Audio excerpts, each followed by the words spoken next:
And it's my pleasure to welcome author Lyndon Baptiste, the author of what he calls A Tale of Entanglement, in the book titled Oh My Testicles.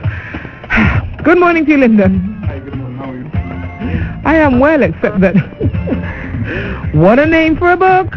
Yeah, it's quite a name, huh? You remember I told you yesterday that I don't normally do book reviews on radio. I don't like to. I prefer not to. I think they're more suited to television, where you can see the book and, you know, it just is to me a bit more visual. But the name intrigued me. Now, what is it about? It's a story about my encounter with something called testicular torsion about 2 years ago. So the word torsion simply means entanglement. And you can imagine what's going to happen there. What, literally? Yeah, literally entanglement.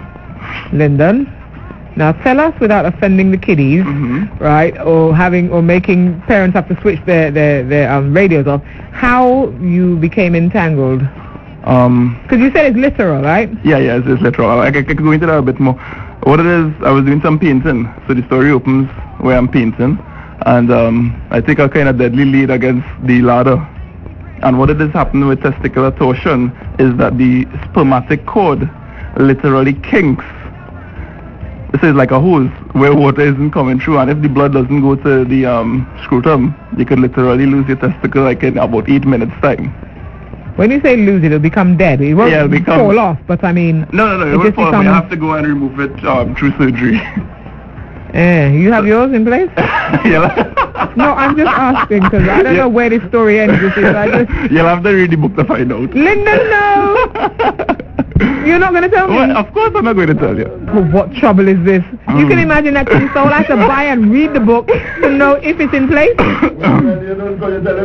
I told him to be cautious because of the kiddies. Okay, but you've written a whole book about it. The book is... Hold on. The book is nearly 100 pages. Yeah, 100 what pages could you long. be... I mean, I'm sorry, I only got it this morning, so I couldn't even scroll through it too quickly. What could you write? So, how could you fill 100 pages on your... This is my second book. Yeah. It's actually written before 90 Days of Violence, though. What happened is I take up the story from where it begins with the painting, and my journey goes to like a general practitioner and then into the public healthcare, because I ended up at Mount Hope. And then that didn't work out. What were your experiences there? Oh boy, it was a pretty long wait, probably about 3 hours. So you could imagine waiting for 3 hours and you're suffering from something where you could lose your testicle in about 8 minutes. So the second chapter is actually titled, Mount Hope, where I go there. So I go in a little bit into the waiting room environment and what it is like. And waiting among people that are just as ill as you maybe.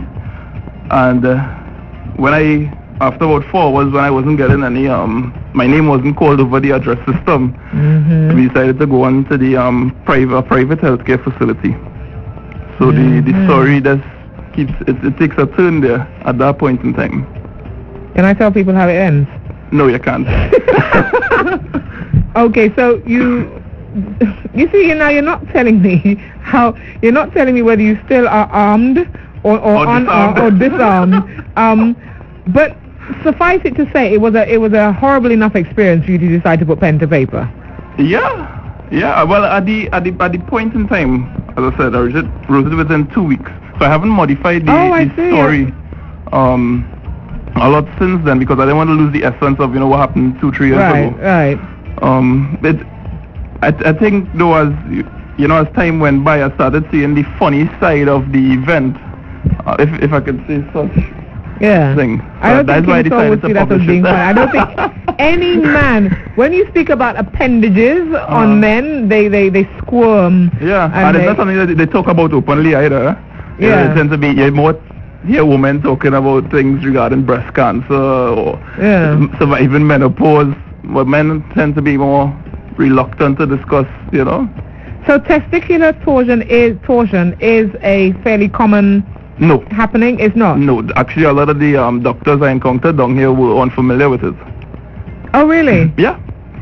So from the private healthcare, I ended up in Port of Spain General Hospital because at the time I couldn't afford the surgery, which was going to cost me like over $20,000. I didn't have health insurance in place or anything. But I don't... Okay, but the Port of Spain General would have done it for you free?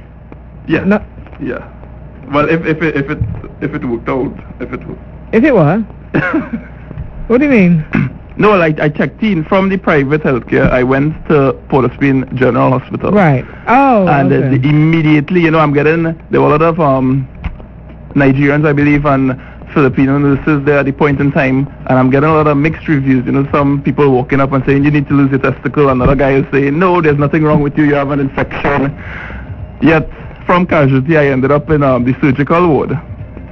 And so the funny side of it there is, at the time the Nigerian doctor, he came up, he said, the students here, they are unfamiliar with this particular case that you have, and he brought about like 10 interns into the little room, and he's like, will you like to show it to them, the problem that you have? So did you? Yeah, I did. I didn't know. It was for academic reason that he went. Well, that's what they said. So just tell me, so it's because the ladder caught. Yeah, I leaned against the platform. The top of the ladder, you have the platform, right, where you could put the pin. So right, and the ladder folds, and it folded on your... No, not folded. No, I did I leaned back against it, carelessly, I should say. And then what happened?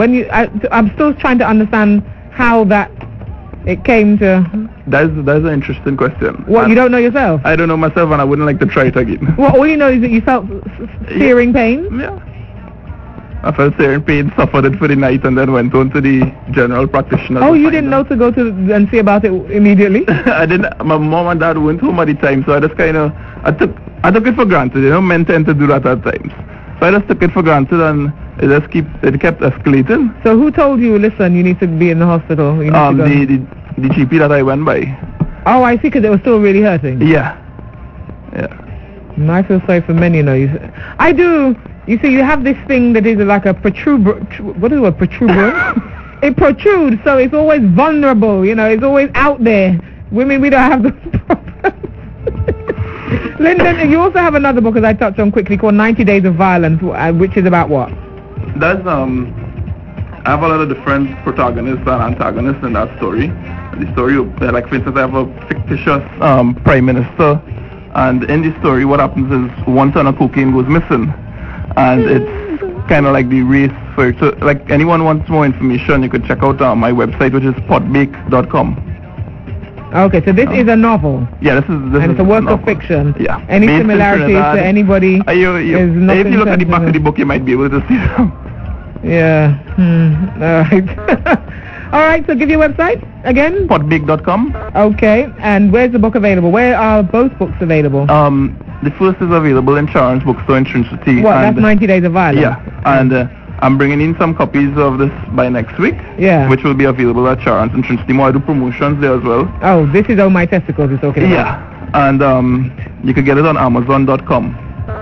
Oh my Yeah, both of them. You have a problem saying that word?